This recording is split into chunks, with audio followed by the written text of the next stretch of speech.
தற்போது கிடைத்த அண்மை செய்தி, வங்கதேச பிரதமர் ஷேக் ஹசீனா பதவி விலகியதாக தகவல் வெளிவந்திருக்கிறது. இது குறித்த கூடுதல் விவரங்களை எமது செய்தியாளர் காவ்யா வழங்க கேட்கலாம். வணக்கம் காவ்யா, அது குறித்த கூடுதல் விவரம் என்ன?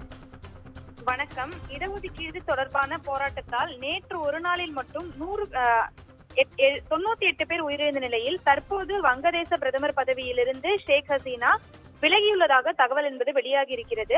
வங்கதேசத்தில் சுதந்திர போராட்ட வீரர்களின் குடும்பம், பெண்கள், பின்தங்கிய மாவட்டத்தினர், பூர்வ குடிகள், மாற்றுத்திறனாளிகள் ஆகியோருக்கு 56% இடஒதுக்கீடு வழங்கும் சட்டம் அமலில் இருந்தது.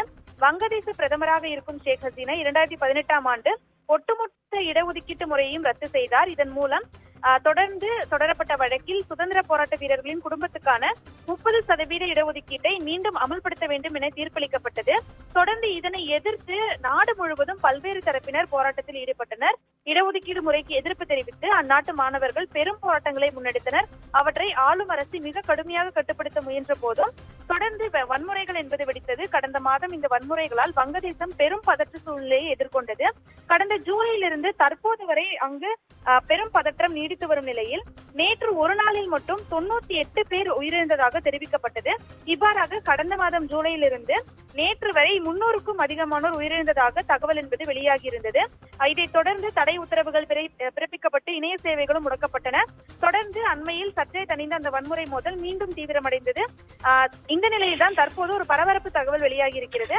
அதாவது நேற்று 98 பேர் உயிரிழந்ததை தொடர்ந்து டாக்காவை நோக்கி பேரணி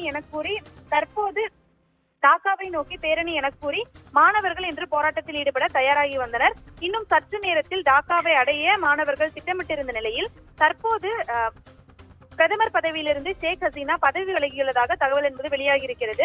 ஒரு ஹெலிகாப்டர் மூலம் அவர் இந்தியாவுக்கு தப்பி சென்றிருப்பதாகவும் தற்போது பிரத்யேக தகவல் என்பது வெளியாகி இருக்கிறது.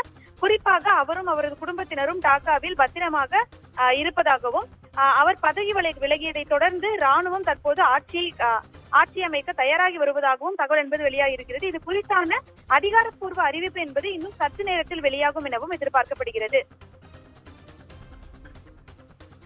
நன்றி காவ்யா.